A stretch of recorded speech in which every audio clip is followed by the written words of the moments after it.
बीते दिनों दिल्ली के ओल्ड राजेंद्र नगर में हुए हादसे के बाद राजेंद्र नगर से लेकर मुखर्जी नगर तक बदलाव की लहर दौड़ गई है। कई प्रमुख कोचिंग सेंटर सील हो चुके हैं और अब वे दूसरी जगहों पर शिफ्ट होने की तैयारी कर रहे हैं। इसके चलते छात्रों का भी पलायन जारी है, जिससे मुखर्जी नगर में सन्नाटा छा गया है।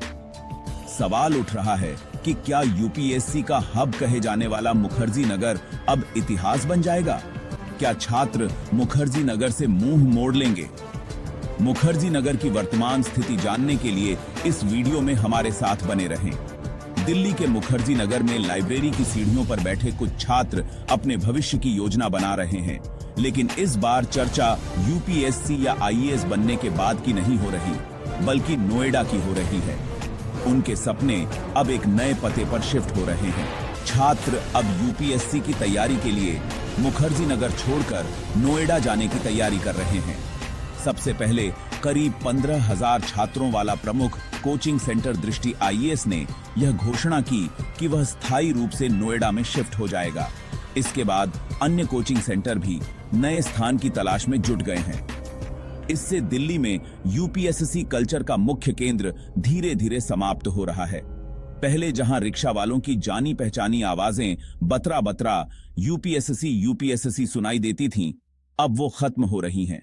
खाने पीने और स्टेशनरी की दुकानों पर अब छात्रों की भीड़ कम हो गई है।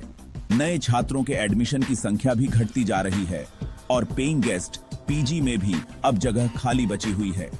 एक व्यक्ति ने बताया कि कोचिंग संस्थान और लोग तो शिफ्ट हो सकते हैं, लेकिन एक जगह की संस्कृति को आगे बढ़ाना मुश्किल होता है, क्योंकि यह लोगों, जगहों और समय के साथ बदलती रहती है।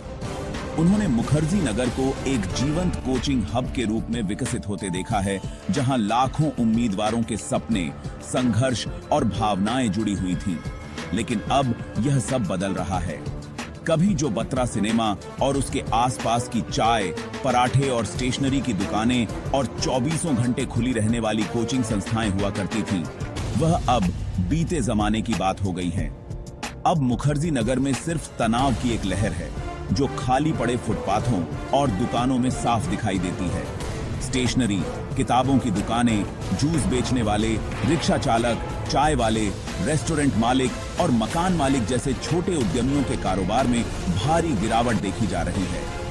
मुखर्जी नगर में लाइब्रेरी और कोचिंग संस्थानों के बंद होने के बाद छात्र नोएडा की ओर रुख कर रहे हैं, क्योंकि अब जब यहां कुछ बचा ही नहीं तो महंगे किराए के कमरों में रहने का क्या फायदा। छात्रों का कहना है कि उम्मीद है नोएडा में कमरे बड़े और सस्ते होंगे। उनके माता पिता जो हर महीने किराए, खाने और अन्य खर्चों के लिए पैसे भेजते हैं, वह नोएडा में और भी फायदेमंद साबित होंगे। मुखर्जी नगर में स्थिति यह हो गई थी कि सीढ़ियों के नीचे की जगह तक को कमरों में बदल दिया गया था, जो कि बेहद खराब हालत में थे। कई छात्र जल्द ही अपने कमरे छोड़ने वाले हैं, जबकि मकान मालिकों को पहले ही नोटिस मिलने शुरू हो गए हैं। वर्षों में पहली बार हॉस्टल और पीजी में जगह खाली पड़ी है। एक समय पर मुखर्जी नगर लोगों की उम्मीदों और सपनों का केंद्र था, लेकिन अब वह सिर्फ एक याद बनकर रह जाएगा।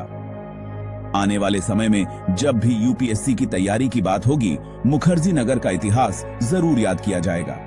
तो दोस्तों, क्या आपको भी लगता है कि मुखर्जी नगर हमेशा के लिए इतिहास बन जाएगा? अपनी राय हमें कमेंट्स में जरूर बताएं। आज के इस वीडियो में बस इतना ही। फिर मिलेंगे एक नई वीडियो और एक नए विषय के साथ। धन्यवाद।